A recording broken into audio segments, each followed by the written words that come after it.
मध्य प्रदेश सामान्य अध्ययन के अंतर्गत दोस्तों शुरुआत करने जा रहे हैं हम लोग मध्य प्रदेश सामान्य अध्ययन का जो बेसिक टॉपिक है मध्य प्रदेश की गठन प्रक्रिया कंप्लीट कर चुके हैं। आज हम लोग देखने जा रहे हैं मध्य प्रदेश का एकदम जो बेसिक टॉपिक है, मध्य प्रदेश का पूरा बेस है, मानचित्र का आज हम लोग अध्ययन करने वाले हैं। तो शुरुआत करेंगे हम लोग मानचित्र पढ़ने की। इससे पहले आप मुझे कमेंट करके बता दें मेरी आवाज वगैरह क्लियर है आप सभी लोगों को। चलिए शुरुआत कर रहे हैं मध्य प्रदेश की। सबसे पहले आवश्यकता होती है हम लोगों को मानचित्र की, तो सबसे पहले तो मानचित्र ही देख लेते हैं हम लोग। मैंने आप लोगों को पिछले वीडियो में बताया था, मैंने आप लोगों की जब परसों क्लास ली थी, पिछले वाले वीडियो में मैंने आप लोगों को बताया था कि मध्य प्रदेश में कौन सी जगह पर कौन सा जिला स्थित है। उस टॉपिक में हम लोगों ने मध्य प्रदेश के 52 जिलों को समझा था लोकेशन के हिसाब से, और प्रदेश के 52 जिलों के समूह को हम लोगों ने 10 संभागों में या कह दें डिवीजन में डिवाइड किया था। तो उस आधार पर आप लोगों को वो याद करने थे। मैं आप लोगों को कहकर गया था कि आप लोगों को पूरे याद करने होंगे 10 संभाग और 52 जिले, 10 डिवीजन हो रहे थे, 52 डिस्ट्रिक्ट हो रहे थे। आज हम लोगों को प्रदेश में उन 52 जिलों और 10 संभागों के आधार पर ही कई सारे प्रश्न जो है वो सॉल्व करने सीखने हैं। किस किस प्रकार से कांस्टेबल एसआई में प्रश्न पूछे जाते हैं उसे देखना है। सबसे पहले तो यहां पर मैं एक पॉइंट लिख दे रहा हूं। पॉइंट कुछ इस प्रकार है कि मध्य प्रदेश एक भू आवेष्टित राज्य है। पहला पॉइंट क्या लिखा मैंने कि मध्य प्रदेश एक भू आवेष्टित राज्य है। इस भू आवेष्टित का क्या मतलब होता है, इसे इंग्लिश में हम लोग कहते हैं लैंड लॉक्ड स्टेट। ठीक, मध्य प्रदेश एक लैंडलॉक्ड स्टेट है। क्या चीज होती है लैंडलॉक्ड स्टेट, इसको सबसे पहले समझ लीजिए। हम लोग देखते हैं भारत देश को, भारत देश जो है एशिया में दक्षिण पूर्वी क्षेत्र में स्थित है। भारत जो है हम लोग देखते हैं भारत का एक बहुत बड़ा हिस्सा भूमि के द्वारा घिरा हुआ है, स्थल मंडल के द्वारा या लैंड के द्वारा घिरा हुआ है, जबकि दूसरा इसका जो भाग है वो समुद्र या फिर कह दें सी के द्वारा घिरा हुआ है। अब भारत में हम लोग देखते हैं कई सारे ऐसे राज्य हैं जो कि सीमा लगाते हैं या जिनकी सीमा स्पर्श होती है किसी अन्य देश से, जबकि कई सारे ऐसे भी देश हैं जिनकी सीमा डायरेक्ट साझा होती है या स्पर्श करती है समुद्र को।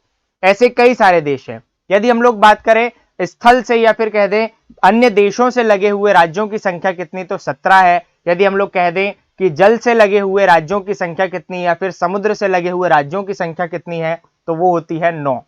इसके अलावा जितने भी ऐसे राज्य हैं जिनकी सीमा ना तो किसी देश के साथ में लगती है, ना ही जलीय सीमा के साथ में लगती है, कह दे ना ही समुद्र के साथ में लगती, ऐसे राज्यों को हम लोग कहते हैं भू आवेष्टित राज्य या फिर लैंड लॉक्ड स्टेट। तो इस विशेषता को आप लोगों को ध्यान रखना है। यदि पूछा जाए पूरे भारत में कितने भू आवेष्टित राज्य हैं, कितने लैंडलॉक्ड स्टेट हैं, तो यहां पर मैं आप लोगों को बता दूं 5 लैंडलॉक्ड स्टेट हैं, जिसमें पहला तो है मध्य प्रदेश, दूसरा है छत्तीसगढ़,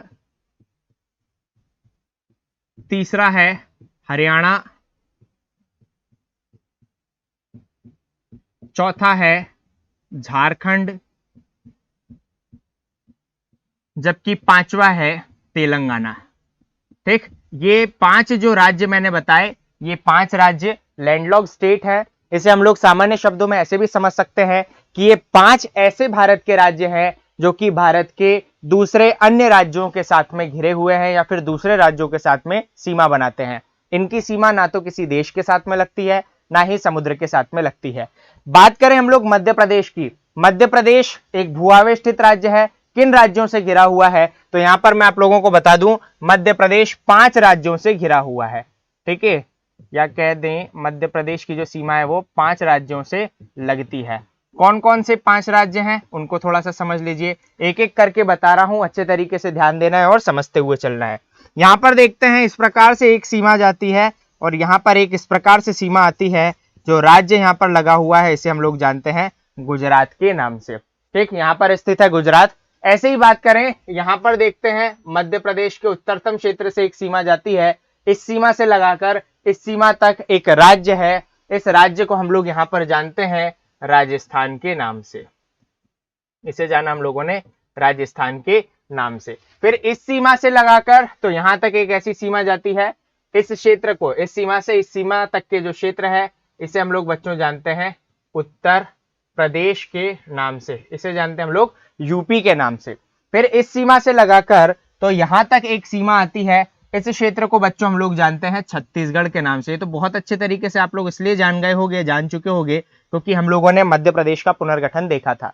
मध्य प्रदेश के पुनर्गठन में हम लोगों ने चीज देखी थी, मध्य प्रदेश का जो दक्षिण पूर्वी क्षेत्र है इसे अलग किया था।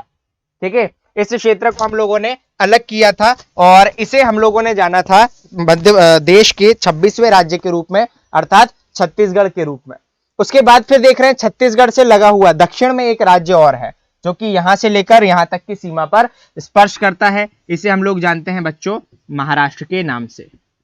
आ गई बात समझ में? तो इसे आप लोगों को थोड़ा सा ध्यान रखना है। यदि आप लोगों से प्रश्न पूछा जाए मध्य प्रदेश से कितने राज्यों की सीमा लगती है, तो बच्चों सीधी बात है 5 राज्यों की सीमा लगती है।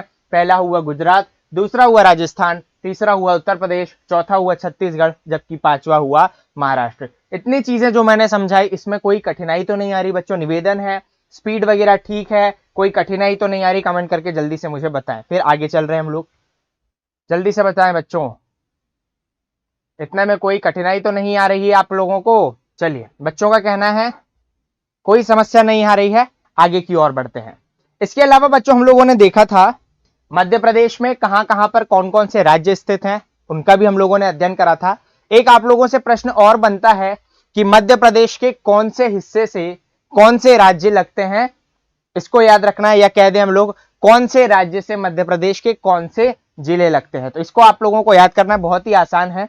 मैं आप लोगों को फिर से बोल दूं, यदि आप लोगों को जिले अच्छे तरीके से याद हो गए होंगे, यदि आप लोगों को संभाग अच्छे तरीके से याद हो गए होंगे, पूरे डिस्ट्रिक्ट डिवीजन, तो आप लोगों को याद करने में, मध्य प्रदेश को समझने में बेटा कभी भी कोई कठिनाई नहीं होने वाली। शुरुआत कर रहे हैं हम लोग जो प्रश्न बोला है उसको समझने की। सबसे पहले देख लेते हैं बच्चों गुजरात से। मध्य प्रदेश के ऐसे कितने जिले हैं जो कि गुजरात के साथ सीमा बनाते हैं? तो ऐसे जिले हैं हमारे पास में 2। पहले तो केवल आंकड़े याद कर लो, बाद में पूरा का पूरा बताऊंगा कौन कौन से। मध्य प्रदेश के ऐसे कितने जिले हैं जो कि गुजरात के साथ में सीमा लगाते? तो बेटा याद रखना है आप लोगों को 2। ऐसे कितने जिले हैं मध्य प्रदेश के जो कि राजस्थान के साथ में अपनी सीमा स्पर्श करते हैं? तो बच्चों याद रखना है आप लोगों को 10। 10 ऐसे जिले हैं जो कि सीधे राजस्थान की सीमा को स्पर्श करते हैं। ऐसे कितने जिले हैं मध्य प्रदेश के जो कि उत्तर प्रदेश के साथ में अपनी सीमा साझा करते हैं? तो बेटा ऐसे जिलों की संख्या हो रही है यहाँ पर हमारे 13। ठीक, ऐसे जिलों की संख्या हो रही हमारे यहाँ पर 13। उसके बाद बात करें हम लोग छत्तीसगढ़ की। मध्य प्रदेश के ऐसे कितने जिले हैं जो कि सीमा साझा करते हैं छत्तीसगढ़ के साथ में? तो बच्चों हमेशा याद रखना है आप लोगों को 7 ऐसे जिले हैं जो कि छत्तीसगढ़ के साथ में अपनी सीमा लगाते हैं। फिर आता है अगला, ऐसे कितने जिले हैं जो कि महाराष्ट्र के साथ में अपनी सीमा साझा करते हैं? तो बच्चों याद रखना है आप लोगों को यहाँ पर ऐसे जिलों की संख्या हो रही कुल मिलाकर 9। एक बार फिर से बता दूं, गुजरात से लगते मध्य प्रदेश के 2 जिले, राजस्थान के साथ में 10 जिले, उत्तर प्रदेश के साथ में 13 जिले लगते हैं, छत्तीसगढ़ के साथ में 7 जिले लगते हैं, महाराष्ट्र के साथ में 9 जिले लगते हैं। बेटा ऐसे कई सारे बच्चे हैं जिन्हें, या जो तो किसी अन्य राज्य से हैं या मध्य प्रदेश से ही लगे हुए किसी न किसी राज्य से हैं, उन लोगों को याद करने में बहुत ज्यादा कठिनाई आती है ना? तो उन लोगों के लिए भी हम लोग चल रहे हैं एकदम बेसिक के साथ में, इस चीज को आप लोगों को ध्यान रखना है। गौरव श्रीवास्तव का कहना है सर मंडला छत्तीसगढ़ से लगता है क्या? ऐसा प्रश्न है। बिल्कुल बेटा, थोड़ी सी शांति आप लोगों को रखना होगी, मैं आप लोगों को बताऊंगा। शिव कुमार शर्मा का कहना है कि उत्तर प्रदेश से 14 लगते हैं। बेटा मैं आप लोगों को क्या कह रहा हूं, सुनो मेरी बात। सबसे पहले तो मेरी बात समझ लो। अपनी जो भी बातें हैं ना, यदि मेरा पढ़ाना पूरा कंप्लीट हो जाए, यदि मेरा पढ़ाया हुआ पूरा कंप्लीट हो जाए, यदि मैं कुछ आप लोगों को गलत जानकारी दूं तो आप लोग बाद में मुझसे कहना। पढ़ाना मैं शुरू नहीं करता हूं कि आप लोगों की कमेंटबाजी जो है वो शुरू हो जाती है। पूरा पढ़ाया नहीं है। आप लोग उस अपवाद की दुनिया में जी रहे हो जिस अपवाद की दुनिया में प्रदेश का, हम लोग कह रहे हैं गवर्नमेंट सेक्टर में जो भी हम लोग तैयारी कर रहे हैं, इसका एक बहुत बड़ा जो हिस्सा है बेटा अपवाद की दुनिया में ही जी रहा है। सीधा सीधा जो भी कारण है, कारण के साथ में बताऊंगा आप लोगों को। जो भी अपवाद है वो अपवाद से ही कैंसिल करूंगा, है ना? प्रमाण दूंगा, प्रमाण के द्वारा ही आप लोगों को सटीक आंसर दूंगा। तो ये भी जो भी लिखा ना शिव कुमार उत्तर प्रदेश 14, तो थोड़ा सा मेरे भाई धैर्य रखो, आंसर इसका अभी मिलने वाला है आप लोगों को। उसके अलावा एक मेरे भाई ने पूछा था क्या मंडला लगता है? तो बेटा थोड़ा सा आप भी धैर्य रखो, मंडला लगता है या नहीं अभी पूरा टॉपिक कंप्लीट नहीं हुआ, बिल्कुल मैं आप लोगों को बताने वाला हूं। शुरुआत कर रहे हैं एक एक करके जिले की कौन सा जिला किससे लगता है बच्चों, महत्वपूर्ण है, इसको आप लोगों को अच्छे तरीके से समझना है। सबसे पहले तो बात करें गुजरात से। गुजरात से कितने लग रहे हैं, तो गुजरात से लग रहे हैं बच्चों 2, जिसमें पहला तो हो गया झाबुआ, जबकि दूसरा हो गया अलीराजपुर। पहला तो हो गया झाबुआ, जबकि दूसरा हो गया अलीराजपुर। दोनों के नाम अच्छे तरीके से याद रखना है। आगे की ओर बढ़ रहे हैं, अलग अलग करके अलग अलग कलर से हाईलाइट कर दे रहा हूं ताकि बच्चों को अच्छे तरीके से दिख सके। अब बात कर रहे हैं हम लोग राजस्थान की। राजस्थान से कितने लगते हैं, तो सबसे पहला तो याद रखना बेटा 10 लगते हैं। कौन कौन से 10 लगते हैं, अब ये लिखा रहा हूं। सबसे पहले तो देखने को मिलता है बच्चों यहां पर हम लोगों को मुरैना। मुरैना के बाद जब नीचे की ओर उतरते हैं तो बच्चों हम लोगों को देखने को मिलता है यहां पर श्योपुर। उसके बाद में श्योपुर के बाद जब नीचे की ओर आते हैं बच्चों तो हम लोगों को यहां पर देखने को मिलता है शिवपुरी। शिवपुरी के बाद में देखने को मिलता है यहां पर गुना, और गुना के बाद में यही पड़ोस में हम लोगों को देखने को मिलता है राजगढ़। राजगढ़ के बाद में बच्चों आगे की ओर बढ़ते हैं तो क्या देखने को मिलता है हम लोगों को यहां पर आगर मालवा। ठीक, यहां देखने को मिला हम लोगों को आगर मालवा। ऊपर की ओर बढ़ेंगे ना बच्चों तो यहां पर देखने को मिलता है हम लोगों को नीमच। नीमच के बाद में मंदसौर, मंदसौर के बाद में रतलाम, और उसी के साथ साथ एक याद रखना, ये जो झाबुआ है ना, झाबुआ की सीमा भी स्पर्श करती है किसको, राजस्थान को। तो ये 10 जिले हुए, एक बार फिर से काउंट कर लो। पहला मुरैना, दूसरा शिवपुर, तीसरा शिवपुरी, चौथा गुना, पांचवा राजगढ़, छठा आगरमालवा, सातवां नीमच, आठवां मंदसौर, नवा रतलाम, जबकि 10वां झाबुआ। झाबुआ बेटा एक ऐसा जिला है जिसकी सीमा गुजरात के साथ साथ राजस्थान से भी लगती है। याद रखना, झाबुआ एक ऐसा जिला है जिसकी सीमा गुजरात के साथ साथ राजस्थान से भी लगती है, तो इसको भी आप लोगों को याद रखना है। अलग कलर से, जो पिंक कलर में दिख रहा है बेटा, ये पूरे के पूरे लग रहे हैं किसके साथ में, तो राजस्थान के साथ में। इस विशेषता को आप लोगों को ध्यान में रखना है। आगे की ओर जब बढ़ेंगे, एक बार फिर से काउंट करा दे रहा हूं, फिर से काउंट कर लो। पहला हुआ मुरैना, दूसरा शिवपुर, तीसरा शिवपुरी, चौथा गुना, पांचवा राजगढ़, छठा आगरमालवा, सातवां नीमच, आठवां मंदसौर, नवा रतलाम, जबकि 10वां हुआ झाबुआ। इसे भी आप लोगों को याद रखना है। आगे की ओर बढ़ते हैं बच्चों। आगे की ओर बढ़ेंगे तो अगला देखने को मिलता है हम लोगों को यहाँ पर उत्तर प्रदेश। उत्तर प्रदेश से कौन कौन से लगते हैं, ये भी हम लोगों को ध्यान देना है। उत्तर प्रदेश में बच्चों सबसे पहला जो महत्वपूर्ण है, ये तो लगता है क्या, मुरैना। पहला तो लग जाता है मुरैना ही। ठीक है, जब मुरैना से नीचे की ओर उतरते हैं ना बच्चों तो यहाँ पर हम लोगों को भिंड देखने को भी मिलता है। ठीक है, और भिंड से जैसे ही नीचे उतरते हैं तो यहाँ पर हम लोगों को दतिया देखने को भी मिलता है। इसके बाद में बच्चों शिवपुरी जो है ना, ये शिवपुरी वाला क्षेत्र भी लगता है उत्तर प्रदेश के साथ में। आगे की ओर बढ़े, आगे की ओर पूरा सागर संभाग लगता है बच्चों दमोह को छोड़ के। दमोह को छोड़ देना तो पूरा का पूरा सागर संभाग लगता है उत्तर प्रदेश के साथ में। जैसे सागर, दमोह छोड़ो, उसके बाद क्या आएगा बच्चों, उसके बाद में देखते हैं मिलता है हम लोगों को पन्ना, उसके बाद में छतरपुर, छतरपुर के बाद में टीकमगढ़, और टीकमगढ़ के साथ साथ लगा हुआ मिलता है यहाँ पर निवाड़ी।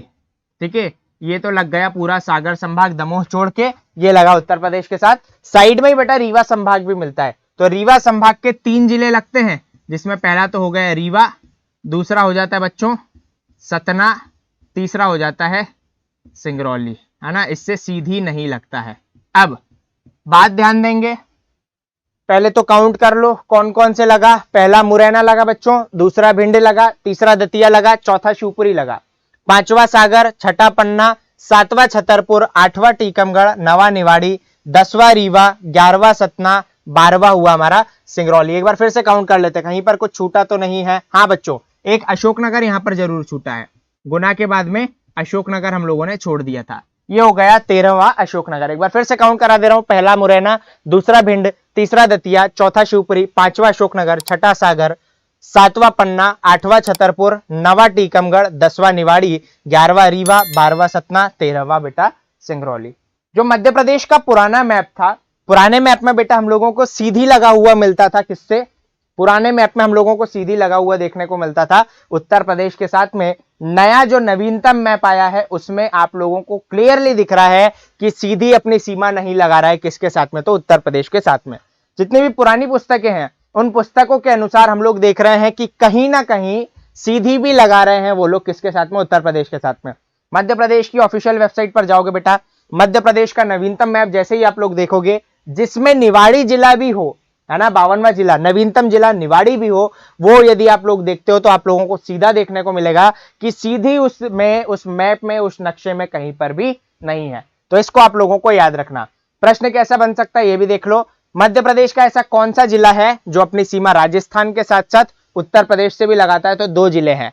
पहला तो देखा बेटा मुरैना, मुरैना राजस्थान से भी लगा रहा है, उत्तर प्रदेश से भी लगा रहा है। यहां पर देख लो दोनों हो रहा है, राजस्थान और राजस्थान के साथ साथ उत्तर प्रदेश। ऐसा ही शिवपुरी हो रहा है जो अपनी सीमा लगा रहा है राजस्थान के साथ साथ उत्तर प्रदेश के साथ में। तो इसको भी आप लोगों को ध्यान में रखना है।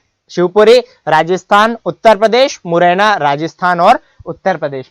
सारी चीजें क्लियर हो रही बेटा? अपवाद की दुनिया है, इसे क्लियर करना पड़ेगा। मुझे पता है बहुत सारी चीजें ऐसी हैं जो बच्चे अनजाने में गलत गलत कुछ भी पढ़ लेते हैं, इसीलिए मैं किसी भी पुस्तक को बताने से पहले कई बार सोचता हूं बेटा हर एक पुस्तक में ढेरों हजारों गलतियां हम लोगों को देखने को मिल जाती है।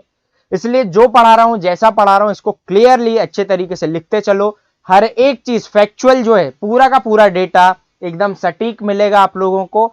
आंसर जब आप लोग देखोगे ना व्यापम के, जब चार ऑप्शन जब देखोगे तो हमारा पढ़ाया हुआ जो रहेगा वो आप लोगों को बिल्कुल मिल जाएगा। एक बार बता दो, इतना जो समझ रहे हैं, इस समझने में तो बेटा कोई कठिनाई नहीं आ रही? जल्दी से बता दो। हैंड राइटिंग वगैरह वगैरह जो भी किसी भी प्रकार की कोई भी कठिनाई आ रही हो तो जरूर बताएं। सुधार करना ही हमारा नाम है भाई, सुधार हम कर सकते हैं, बिल्कुल सुधार करना ही हमारा काम है, हमारा नाम है। इसे भी आप लोगों को देखना है। कोई समस्या तो नहीं आ रही बच्चों? जल्दी से बताओ। शिव कुमार ही था, हाँ शिव कुमार बेटा, है ना। ऐसे करके जब हम लोग देखेंगे ना तो हमें समझ में आ जाएगा मंडला लग रहा है कि नहीं। अभी मैं आप लोगों को बताने वाला हूं, ठीक है। चलो, कोई समस्या नहीं आ रही बच्चों को? एकदम सही चल रहा है, कोई किसी भी प्रकार की समस्या नहीं आ रही। चलो बच्चों आगे बढ़ रहे हैं। आगे अलग कलर का ले रहे हैं सबसे पहले तो हम लोग पेन, जिससे हम लोगों को कोई कठिनाई ना हो, है ना। इसमें कौन सा कलर यूज करूं? एक काम करता हूं, बच्चों के लिए रेड कलर यूज करता हूं, ठीक है। रेड कलर शायद दिखेगा नहीं, येलो ही करते हैं। येलो में देख ले रहे हैं। सबसे पहले तो बेटा छत्तीसगढ़ देख ले रहे हैं। छत्तीसगढ़ से कौन कौन से लगते हैं? तो पहला तो लिखा बेटा यहाँ पर सिंगरौली। ये जो सिंगरौली है ये छत्तीसगढ़ के साथ में लगेगा ही लगेगा। इसके बाद में आगे की ओर बढ़ते हैं तो यहाँ पर हम लोगों ने रीवा संभाग का सीधी छोड़ा था, आप लोगों को याद होगा। सीधी लगेगा किसके साथ में? सीधी लगेगा बेटा छत्तीसगढ़ के साथ में।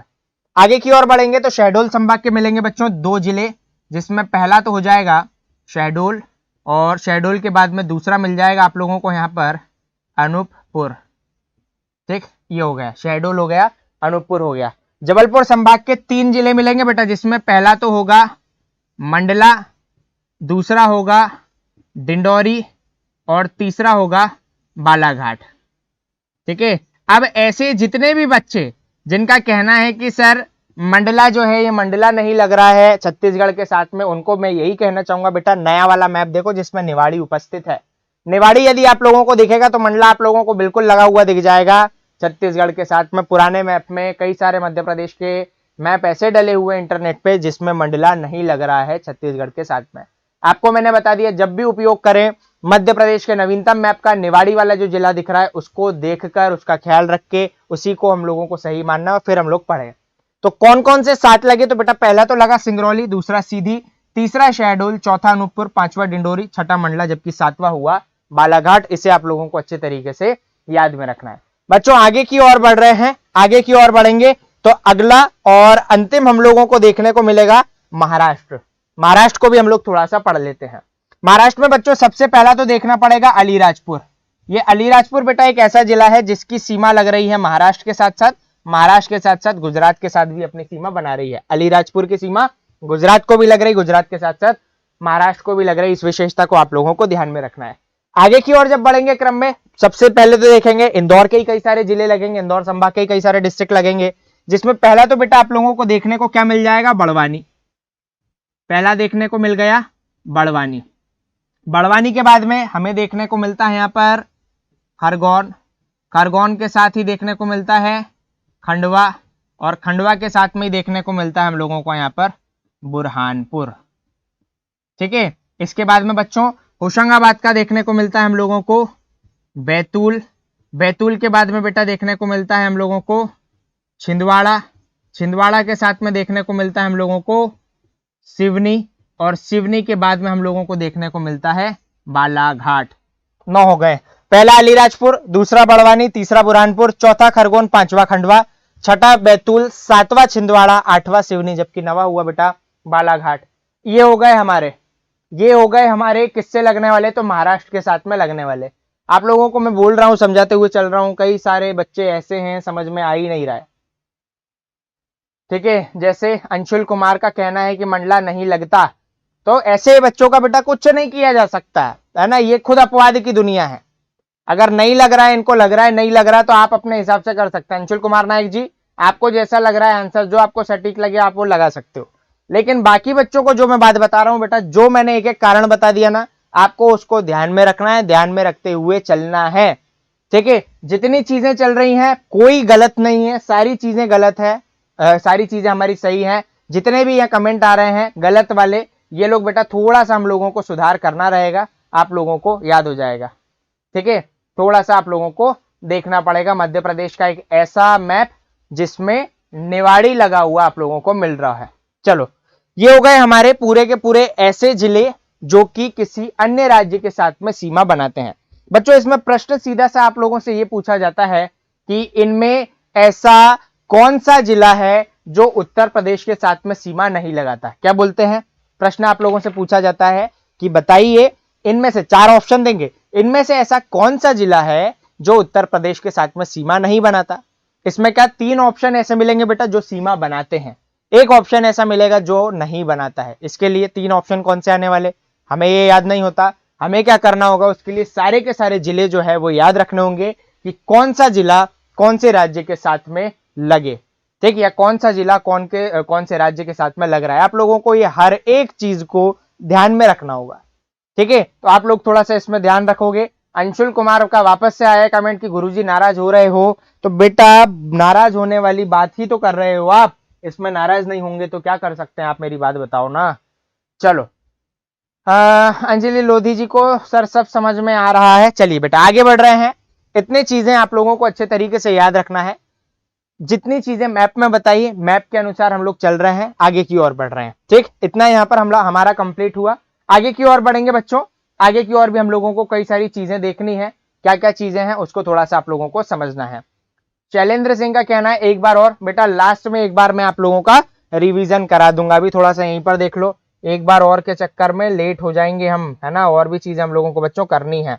चलो एक बार फिर से मध्य प्रदेश का एक बढ़िया सा नक्शा बना लेते हैं। आप लोगों से प्रश्न किस प्रकार से और पूछे जाते हैं मध्य प्रदेश में, वो मैं आप लोगों को बता देता हूं।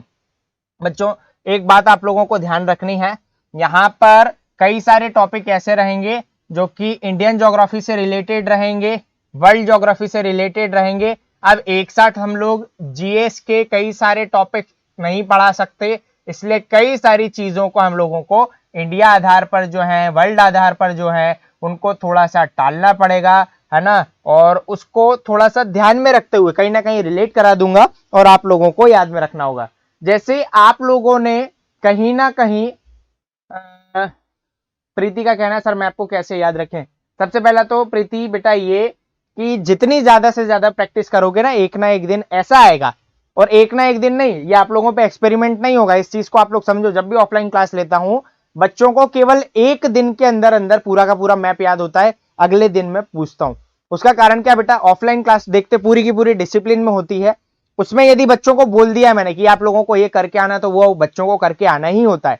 यदि बच्चे नहीं करते हैं तो मैं बढ़ाता ही नहीं हूं, आगे उसके पढ़ाता ही नहीं हूं, है ना, सिलेबस हम लोग बढ़ाते ही नहीं है। अब ये क्या चीज है बेटा, ये है ऑनलाइन क्लास, इसमें मैंने आप लोगों को बोला था याद करके आना 2 दिन, एक दिन कल का दिन जो था उसमें मैंने छुट्टी भी ली थी, 2 दिन में भी बेटा आप लोगों ने याद नहीं करा। तो इसमें यही है कि आप जब तक डिसिप्लिन में नहीं रहेंगे, जब तक महसूस नहीं करेंगे कि सर की बातों को मानना है, डिसिप्लिन में नहीं रहेंगे, तब तक कुछ नहीं होने वाला, है ना, तो उसको थोड़ा सा आप लोगों को ध्यान में रखना होगा।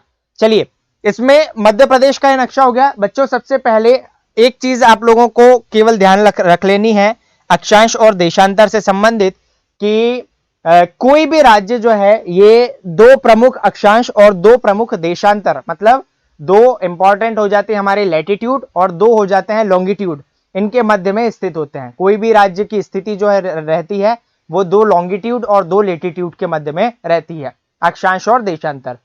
अब कैसे मानते हैं ये 2 अक्षांश और 2 देशांतर, तो इनको थोड़ा सा देख लोगे, स्थिति पूछी जाती है सीधी सीधी, वो आप लोगों को ध्यान रखना है। जो अक्षांश रेखा रहती है, पूरा मैं आप लोगों को बता नहीं रहा हूं, कई सारी मैंने बताया ना आप लोगों को, कई सारे टॉपिक हम लोगों को स्किप करने पड़ेंगे। ये पृथ्वी है, पृथ्वी के ऊपर बेटा जो सीधी रेखा खींची रहती है ना, इसके ऊपर इसको हम लोग कहते हैं लॉन्गिट्यूड, इसे हम लोग कहते हैं देशांतर रेखा। और पृथ्वी के ऊपर जो ये इस प्रकार से तिरछी रेखा खींची होती है ना, इसे हम लोग जानते हैं अक्षांश रेखा या फिर लैटिट्यूड के नाम से। अब ऐसी सीधी रेखाओं को मैंने क्या बताया, सीधी रेखाओं को मैंने बताया लॉन्गिट्यूड, देशांतर रेखा, और क्या बताया कि कोई भी राज्य दो देशांतरों के मध्य में स्थित होता है। अब देशांतर कहां से गुजरेगा, तो एक तो सबसे पूरब से गुजरेगा और एकदम सबसे पश्चिम से गुजरेगा। हम जानते हैं सबसे पूरब का राज्य कौन सा है, देखो अब सबसे पूरब का जिला कौन सा है, तो यहां पर देखो सबसे पूरब में क्या स्थित है, सिंगरौली। सबसे पश्चिम में क्या, तो बेटा सबसे पश्चिम में अलीराजपुर स्थित है ना। तो यहां पर दो जिले लिख दे रहा हूं। सबसे पहले तो जिले का नाम यहां पर क्या हो गया, सिंगरौली, यहां पर हो गया सिंगरौली, और यहां पर हो गया अलीराजपुर।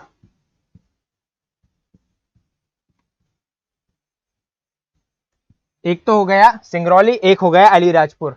यहां से बेटा दो अक्षांश गुजरेंगे, एक अक्षांश गुजरेगा यहां से, सॉरी देशांतर है ना, लॉन्गिट्यूड, एक देशांतर गुजरेगा यहां से। इनके नंबर हम लोगों को याद करने होते हैं। यहां से कौन सा गुजर रहा है, तो याद रखोगे 82 डिग्री 48 मिनट पूर्वी देशांतर, या इसे हम लोग कह सकते हैं ईस्टर्न लॉन्गिट्यूड, ठीक है। और यहां से गुजरता है बच्चों 74 डिग्री 9 मिनट पूर्वी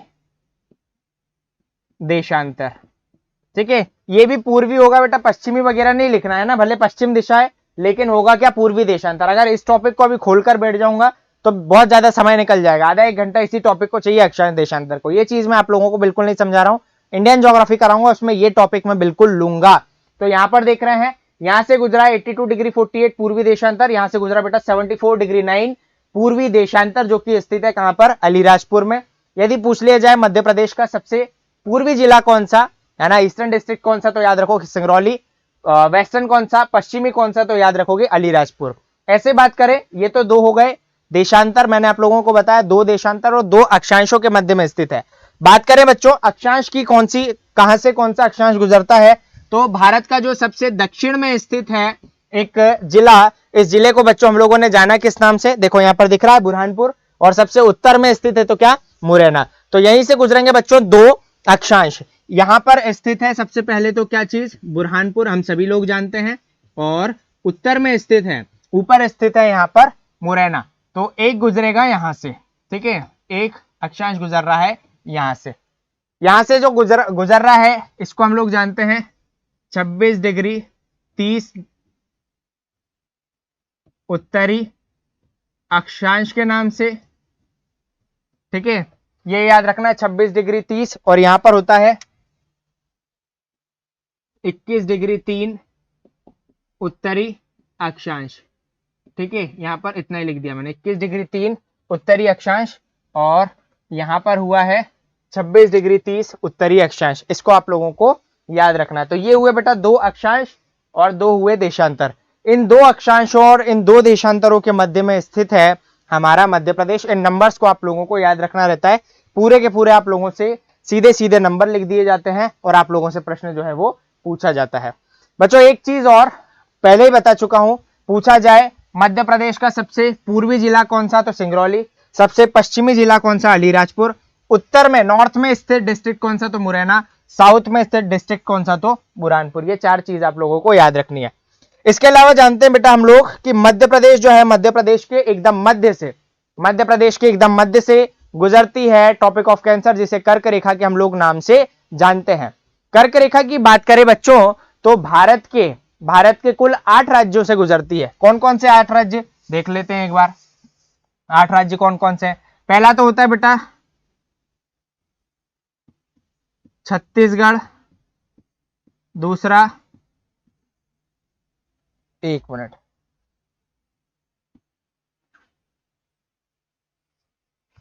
मध्य प्रदेश, तीसरा मिजोरम, चौथा त्रिपुरा, पांचवा राजस्थान, फिर पश्चिम बंगाल, फिर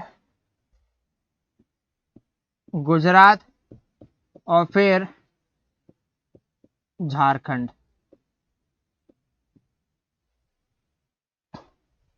ठीक है, पश्चिम बंगाल, छत्तीसगढ़, मध्य प्रदेश, मिजोरम, त्रिपुरा, राजस्थान, गुजरात और झारखंड।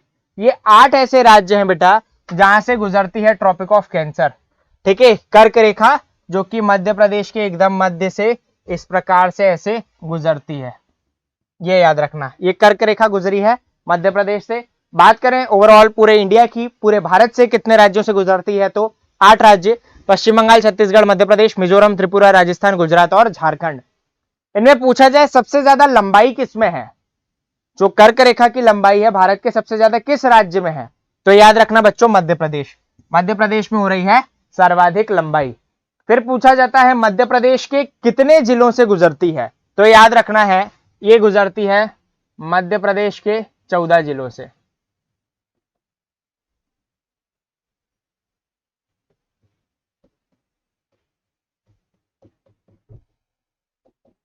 ये मध्य प्रदेश के 14 जिलों से गुजरती है, इसको बच्चों आप लोगों को याद रखना है। कौन कौन से 14 जिले, तो इंटरनेट पे बढ़िया हम लोगों को एक ट्रिक मिल जाती है, वो रउआ राशि भवरा सा आप लोगों ने पढ़ा होगा। मैं एक्सप्लेन कर देता हूं कौन कौन से हो रहे हैं इसमें बेटा। पहला तो देखने को मिल जाता है हम लोगों को रतलाम, दूसरा उज्जैन, तीसरा आगर मालवा, फिर राजगढ़, फिर सीहोर, उसके अलावा भोपाल, फिर विदिशा, फिर रायसेन, फिर सागर। उसके अलावा यहां पर लिख दे रहा हूं, फिर होता है हमारा, चलो ये लिख देता हूं, जबलपुर, फिर दमोह, कटनी, उमरिया और शहडोल। एक बार फिर से देख लो।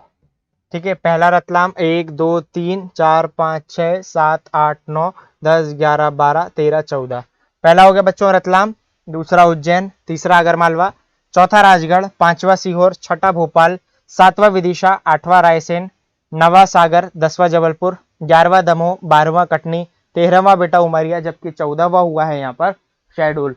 बोर्ड में अच्छे तरीके से दिख रहा है, कहीं कोई कठिनाई नहीं हो रही है, सारी चीजें क्लियर चल रही हैं, है ना। तो इसको थोड़ा सा आप लोगों को ध्यान में रखना है, कौन कौन से 14 जिले जहां से कर्क रेखा गुजर रही, तो बेटा ये याद रखोगे। क्या है वो ट्रिक वगैरह या कौन से शब्द वो यूज में लिए गए हैं जिनके द्वारा ये सारी चीजें मुझे भी याद हुई हैं, तो वो थोड़ा सा देख लो। केवल देखो सबसे पहली बात तो ये कि ट्रिक वगैरह का उपयोग मैं याद करने में भी बहुत ही कम करता हूं।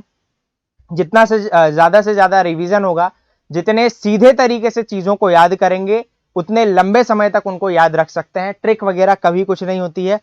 अब ये चीजें जो है ना, ये मुझे एक बार में सीधी की सीधी याद है, रतलाम, उज्जैन, आगरमालवा वगैरह। इसके लिए कोई मैं ट्रिक वगैरह यूज नहीं करता हूं।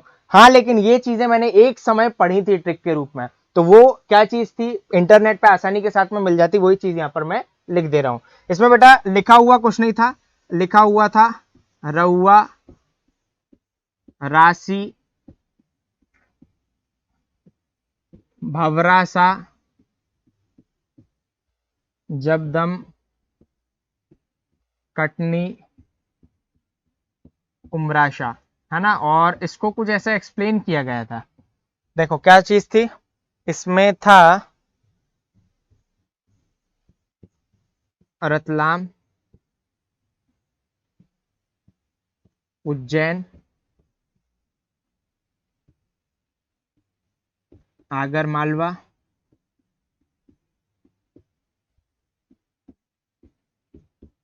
राजगढ़, सीहोर, भोपाल, विदिशा,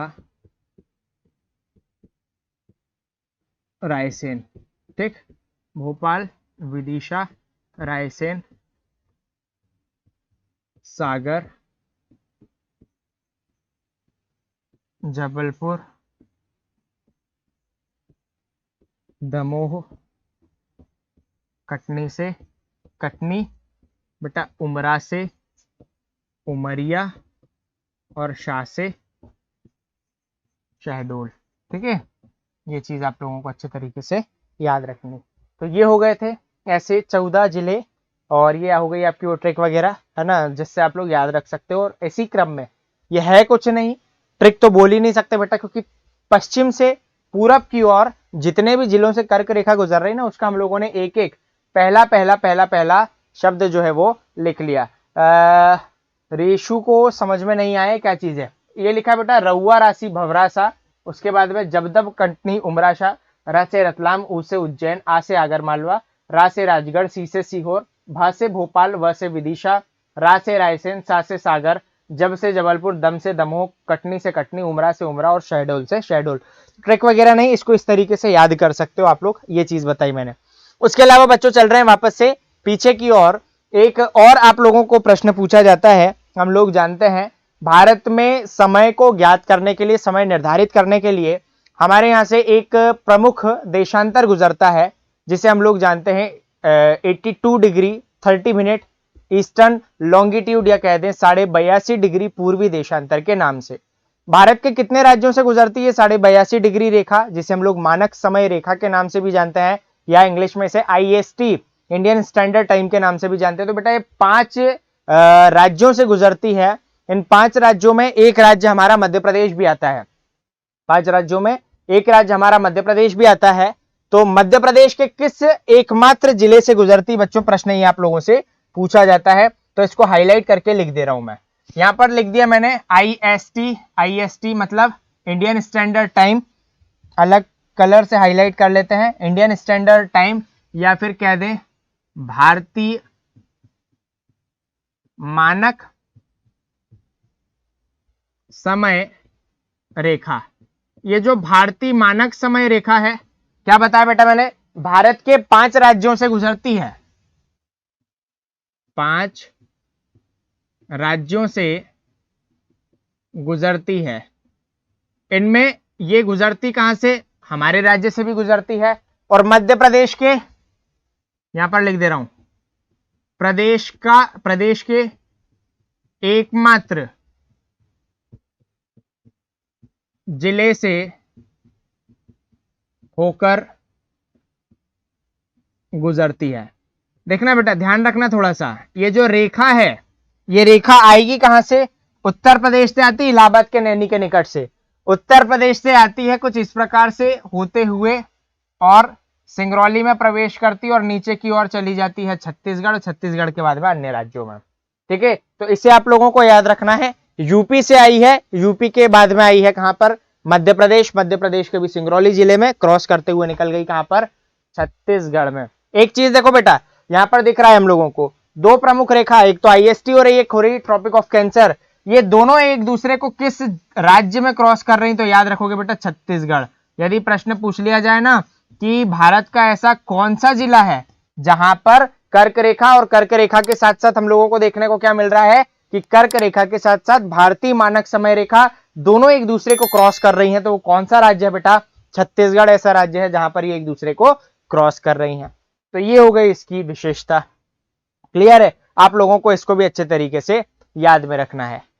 ये एकदम बेस चल रहा है हमारा, इसको एकदम बेसिक मानते हुए आगे की ओर बढ़ रहे हैं। पहले तो आप लोग मुझे एक चीज ये बताओ कि मैंने आप लोगों को दी थी कुछ लिस्ट मध्य प्रदेश के प्रथम व्यक्तित्व के याद करने की, वो प्रथम व्यक्तित्व आप लोगों को याद हो गया, जल्दी से बताना कमेंट करके, प्रथम व्यक्तित्व जो है वो याद हो गया कि नहीं आप लोगों को। लवेश का कहना है मिर्जापुर से, हाँ बेटा कई जगह मिर्जापुर देखने को मिलता है, कई जगह इलाहाबाद के नैनी नामक स्थल से देखने को मिलता है, तो आप भी कोई गलत नहीं बोल रहे हो।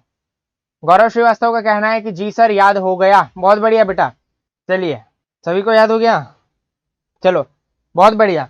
यदि याद हो रहा है ना आप लोगों को, तो इससे बढ़िया बात और कुछ नहीं हो सकती। और हमेशा बात ध्यान रखनी है कि जब भी पढ़ाई करो तो जो भी फैकल्टी पढ़ाई कर रहा है उनके साथ साथ उनके पढ़ाते हुए जब उनका सिलेबस कंप्लीट हो उसी दिन यदि हमारा भी सिलेबस कंप्लीट हो जाए तब मजा आता है, तब हम लोगों को सारी चीजें अच्छे तरीके से याद हो जाती हैं, सिलेक्शन होने के चांस बढ़ जाते हैं। ऐसा भी कह सकते हैं कि जितना शिक्षक के अंदर का ज्ञान है उसका काफी ज्यादा प्रतिशत जो है वो हम लोगों ने ग्रहण कर लिया है।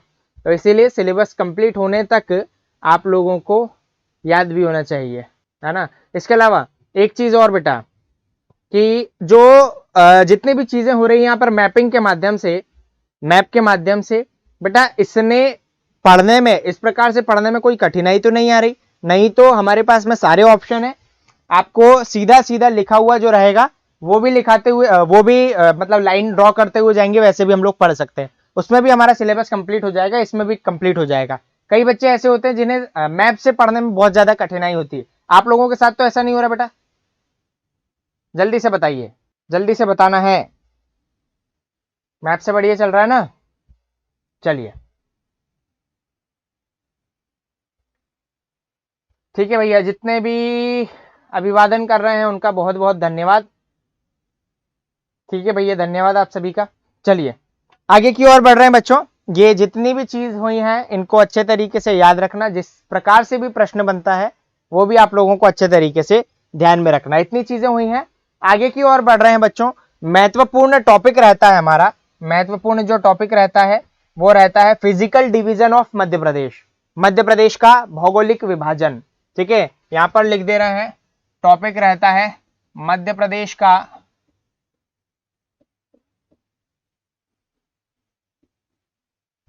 भौगोलिक विभाजन, या इसे ही कह देंगे बच्चों हम लोग physical division of Madhya Pradesh.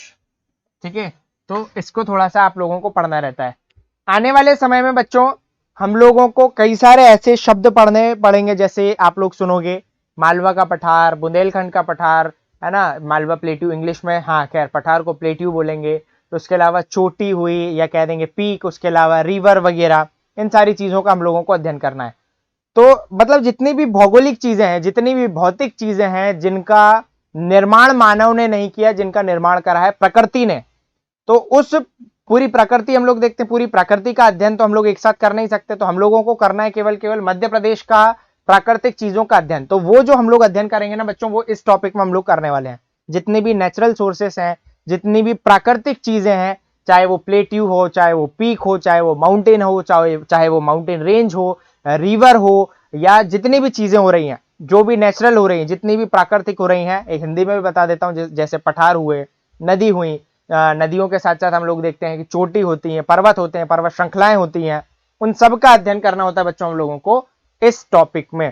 तो सारी चीजें हम लोग समझते हैं, लेकिन कुछ एक बेसिक रहता है जो मुझे ऐसा लगता है यदि मैं आप लोगों को बता दूंगा, आप लोगों को शायद पढ़ना समझना और भी ज्यादा आसान हो जाएगा। सारी चीजें हैं बेसिक, आप सभी लोग जानते हो बच्चों की नदी क्या होती है ना, नदी कैसे निकलती है, कहाँ जाती है, हम सभी लोग जानते हैं। लेकिन फिर भी कहीं ना कहीं एक बार समझा दूंगा टॉपिक से रिलेटेड, तो सारी चीजें अच्छे से क्लियर हो जाएंगी।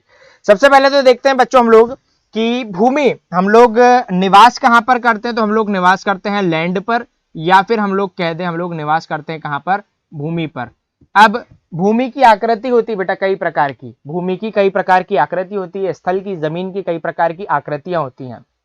कहीं पर जमीन धसी हुई होती है, कहीं पर जमीन ऊंची हुई होती है। मान लो देख लो इस प्रकार से, जमीन तो जमीन होती है, हम लोगों को तो पता भी नहीं चलता कि जमीन कैसी है ना, क्योंकि बहुत बड़ा आकार है। इसकी अपेक्षा यदि हम लोग देखें तो हम लोग बहुत सूक्ष्म जीव, हम लोग बहुत छोटे जीव हैं। हम लोग एक बार में देखें तो हम लोग कल्पना भी नहीं कर सकते कि नीचे की जो जिस जमीन पर हम लोग चल रहे हैं ये जमीन कैसी है। ये जमीन पठारी रूप में है, पहाड़ी रूप में है, ये किस रूप में, हम लोग इसको भी नहीं समझ सकते, है ना, क्योंकि हम लोग बहुत सूक्ष्म जीव हैं। लेकिन हम लोग प्राकृतिक आधार पर सैटेलाइट वगैरह के द्वारा इन चीजों का अध्ययन करते हैं। तो कुछ एक शब्द लिख रहा हूं बच्चों, इनको थोड़ा सा देखना है। ये शब्द देखने को मिलते हैं आप लोगों को पठार, जिसे प्लेट्यू कहते हैं। ये शब्द हम लोगों को देखने को मिलता है मैदान, जिसे प्लेन कहते हैं। यही शब्द हम लोगों को ढलान देखने को मिलता है, जिसे हम लोग स्लोप कहते हैं। यहाँ पर शब्द हम लोगों को पहाड़ देखने को मिलता है, जिसे हम लोग माउंटेन कहते हैं। यहीं पर हम लोगों को शब्द चोटी देखने को मिलता है, जिसे हम लोग पीक कहते हैं। नदियां देखने को मिलता है, जिसमें हम लोग जिसे हम लोग इंग्लिश में रिवर कहते हैं। उसके अलावा नदी का उद्गम होता है, उद्गम मतलब जहां से नदी की उत्पत्ति हुई है इसे ओरिजिन कहते हैं। इसी के साथ साथ बच्चों नदियों से संबंधित हम लोग नदियों का मुहाना कहते हैं, जिसे हम लोग नदी का एस्चुरी कहते हैं, या फिर नदी की हम लोग कहते हैं इसके बारे में, ठीक, या फिर इसके बारे में हम लोग कहते हैं कि रिवर का एंडिंग पॉइंट। तो ये कुछ एक ऐसे शब्द हैं जो कि होते बहुत आसान है लेकिन हम लोगों को पता नहीं होते हैं। सबसे पहले देख लीजिए यहाँ पर जो एक चीज बता रहा हूं मैं आप लोगों को भूमि से संबंधित, इसमें सबसे पहले हम लोगों को देखना है मैदान। मैदान हम सभी लोग जानते हैं, खेल का मैदान होता है, ठीक है। खेल का मैदान कैसा होता है, हमेशा देखने को मिलता है हम लोगों को प्लेन, ठीक है। हम लोगों को खेल का मैदान देखने को कैसा मिलता है, तो हमेशा खेल का मैदान हम लोगों को प्लेन देखने को मिलता है। प्लेन होता है कुछ इस प्रकार से, एकदम ऐसा समतल होता है। समतल यदि है तो इसको हम लोग क्या कहते हैं, इसे हम लोग कहते हैं बच्चों मैदान, ठीक है। मैदान के ऊपर मैदान है एक, हम लोगों को मैदान किसका रूप है, सबसे पहले तो भूमि का रूप है। ऐसे ही यदि हम लोग देखते हैं तो हम लोगों को ये कभी कहीं कहीं पर हम लोगों को यह आकृति देखने को मिलती है। तो इस आकृति को बच्चों हम लोग क्या कहते हैं, पहाड़, ठीक है। इस आकृति को हम लोग कहते हैं पहाड़। अब पहाड़ का ये जो नुकीला सिरा दिख रहा है आप लोगों को, यहाँ पर ये जो पॉइंट दिख रहा है एकदम, ये बहुत ज्यादा पेना है, इसे हम लोग कहते हैं बच्चों चोटी, या इसे ही हम लोग कहते हैं पीक, ठीक है। और ये वाला जो ढलान वाला क्षेत्र दिख रहा है पहाड़ का, इधर भी ढलान है और इधर भी ढलान या ढाल है, इसे ही हम लोग कहते हैं ढाल, ढलान, या इसे ही हम लोग कहते हैं बच्चों स्लोप, है ना। ये सारी चीजें कॉमन है, आप सभी जानते हो, मुझे पता है, लेकिन अध्ययन हम लोग इसका करने वाले हैं इसलिए एक बार पढ़ ले रहे हैं। मैदान हम लोगों ने देख लिया, मैदान के साथ साथ बच्चों हम लोगों ने देख लिया पहाड़, पहाड़ पे हम लोगों ने देखी ये होती है चोटी, यहाँ पर हम लोगों ने देखा है स्लोप है दो, जिसे हम लोगों ने जाना है ढलान के रूप में। अब ऐसे ही बात कर लें, इस प्रकार से कई सारे माउंटेन एक साथ होते हैं, कई सारे यदि माउंटेन है तो बेटा इसे कहते हैं हम लोग माउंटेन रेंज, या इसे ही हम लोग कहते हैं पर्वत श्रृंखला। याद रखना, इसे हम लोगों ने किस नाम से जाना, इसे जाना हम लोगों ने पर्वत श्रृंखला के नाम से। तो ये कुछ चीजें देखी, जैसे पठार हुआ, मैदान हुआ, ढलान हुआ, पहाड़ हुआ, चोटी हुई, इन चीजों को हम लोगों ने थोड़ा सा समझा है। उसके अलावा तीन शब्द देखने को मिल रहे हैं, नदियां, नदियों का उद्गम और नदियों का मुहाना। नदियों के बारे में सबसे पहले तो हम लोग समझ लीजिए कि देख लीजिए, कोई भी यदि तरल वस्तु है, कोई भी तरल पदार्थ है, तरल पदार्थ के बारे में हम लोग क्या देखते हैं, तरल पदार्थ हमेशा ऊपर से नीचे की ओर गति करता है। तरल पदार्थ हमेशा ऊपर से नीचे की ओर गति करता है। ऐसे ही हम लोग बात करें नदियों की, नदियां भी कहां से बहती हैं, तो नदियां हमेशा ऊपर से नीचे की ओर बहती हैं। और नदियां ये जो ऊपर से नीचे की ओर बहती हैं, तो ये हमेशा जो भूमि रहती है बेटा, भूमि अधिक ऊंचाई पर होती है। मान लो ये भूमि वाला क्षेत्र है, ये भी भूमि वाला क्षेत्र है, और बीच में बह रही क्या, बीच में बह रही है नदी। नदी हमेशा बीच वाले क्षेत्र से काटते हुए बहती है या अत्यधिक निचले वाले क्षेत्र से बहती है, इसलिए बच्चों हम लोग कहते हैं नदियां हमेशा घाटियों से होकर बहती है। एक चीज आप लोगों को यह याद रखना है कि नदियां जो है हमेशा वो घाटियों से होकर प्रवाहित होती हैं। उसके अलावा दो शब्द, नदी तो देख लिया, नदी का एक उद्गम और एक दिख रहा है नदी का मुहाना। जहां से नदी की हुई है उत्पत्ति, जहां से नदी निकल रही है, हम लोग जानते हैं, यदि बात करें नर्मदा नदी की तो देखते हैं इस प्रकार से एक हम लोगों को एक ऐसी गुफा टाइप देखने को मिलती है ना। यहाँ पर स्थित है एक नर्मदा कुंड, ये है कुंड। इस कुंड के माध्यम से हम लोग देखते हैं बच्चों कि ये जो भूमि का जल है, भूमि का जल जो है ये बाहर की ओर निकलता है और आगे इस प्रकार से बहते हुए आता है। तो ये जो कुंड है जहां से नर्मदा नदी की उत्पत्ति हुई है, जन्म हुआ है, इसे ही हम लोग कहते हैं बच्चों नदी का उद्गम स्थल, ओरिजिन पॉइंट। अब बात करें नदी, हम लोग देखते हैं नदी इस प्रकार से बहते हुए जा रही है, ये जाकर या तो किसी अन्य नदी में जाकर मिल जाएगी, ये नदी यदि गई है तो या तो हो सकती है किसी की ट्रिब्यूटरी हो जाए, किसी की सहायक हो जाए, या तो हम लोग कह सकते हैं कि ये नदी जाकर बड़े से समुद्र में या फिर सागर में मिल जाए। तो नदी जब किसी अन्य नदी में जाकर मिल जाती तो उसे हम लोग कहते हैं बच्चों ट्रिब्यूटरी। जबकि नदी जाकर मिलती है डायरेक्ट किसी भी सागर में, समुद्र में, तो उसका वह बिंदु जो कि जाकर मिले सीधे समुद्र में, इसे हम लोग कहते हैं एस्चुरी। इसे हम लोग जानते हैं एस्चुरी के नाम से, ठीक है। ये हो गई हमारी एस्चुरी। नदियों वाली भी सारी की सारी चीजें बच्चों हम लोग यहाँ पर पढ़ चुके हैं। अब बात रही किसकी, तो अब बात रही यहाँ पर पठार की। हम लोग समझ चुके हैं पहाड़ क्या होती है, चोटी क्या होती है, ढलान क्या होती है, मैदान क्या होता है, इन सारी चीजों को हम लोग पढ़ चुके हैं। अब हम लोग देख रहे हैं यहाँ पर पठार। पठार का क्या मतलब होता है तो समझोगे इधर। सामान्य भाषा में हम लोग कह सकते हैं बच्चों, कहीं कहीं पर हम लोगों को भूमि इस प्रकार से देखने को मिलती है, ठीक है, इस प्रकार से भूमि देखने को मिलती है जिसके दो ओर तो रहती हैं घाटियां, जबकि बीच का जो भाग रहता है ये रहता है उबड़ खाबड़। इसके लिए हमारी खुद की स्वयं की बनाई हुई परिभाषा क्या रहती है? इसकी परिभाषा ये रहती है कि ऐसी भूमि जो कि मैदान से ऊंची हो, ऐसी भूमि जो कि मैदान से ऊंची हो जबकि पहाड़ से निचली हो, ऐसी भूमि जो कि मैदान से ऊंची, हम लोग जान रहे हैं मैदान प्लेन में रहते हैं, इससे ऊपर की भूमि तो कि उबड़ खाबड़ है, मैदान से ऊपर की भूमि जबकि पहाड़ों से नीचे की भूमि इस प्रकार से उठी तो हुई है लेकिन पहाड़ का रूप नहीं लिया, तो ऐसी भूमि को कहते हैं बच्चों पठार, ऐसी भूमि को कहते हैं हम लोग प्लेट्यू। ठीक है, तो मध्य प्रदेश में कई सारे पठार हैं, मध्य प्रदेश की भूमि बहुत बड़ी ऐसी है जिसे हम लोग पठार के रूप में, प्लेट्यू के रूप में जानते हैं, तो उसका ही हम लोगों को अध्ययन करना है। भौगोलिक विभाजन में हम लोग देखेंगे मध्य प्रदेश के कई सारे भौगोलिक विभाजक क्षेत्र, उन्हीं सारी चीजों को हम लोगों का अध्ययन करना है जो कि हम लोग करेंगे बच्चों आने वाले वीडियोस में। तो आज हम लोगों ने क्या क्या चीज पढ़ी? सबसे पहले तो भौगोलिक विभाजन के अंतर्गत ये कुछ चीजें देखी, उसके अलावा हम लोगों ने जाना कर्क रेखा वगैरह से संबंधित कुछ एक हमारे यहाँ का जो विशेषता हो रही थी उन विशेषताओं को देखा। उसके अलावा हम लोगों ने देखे कुछ एक ऐसे जिले जो कि लगा रहे हैं अपनी सीमा किसी अन्य राज्य के साथ में। तो आशा करता हूं आज का जो वीडियो है ये आप लोगों को अच्छा लगा होगा, टॉपिक पूरा अच्छे तरीके साथ में क्लियर हुआ होगा। यदि सारी चीजें क्लियर हैं तो एक बार निवेदन है आप लोगों से कि कमेंट करके बता दें, किसी भी प्रकार की कोई भी परेशानी नहीं है तो कमेंट करके जल्दी से मुझे बता दीजिए ताकि जो है क्लास को हम लोग अंतिम रूप दे सकें। चलिए तो फिर आज के लिए इतना ही रख रहे हैं, धन्यवाद।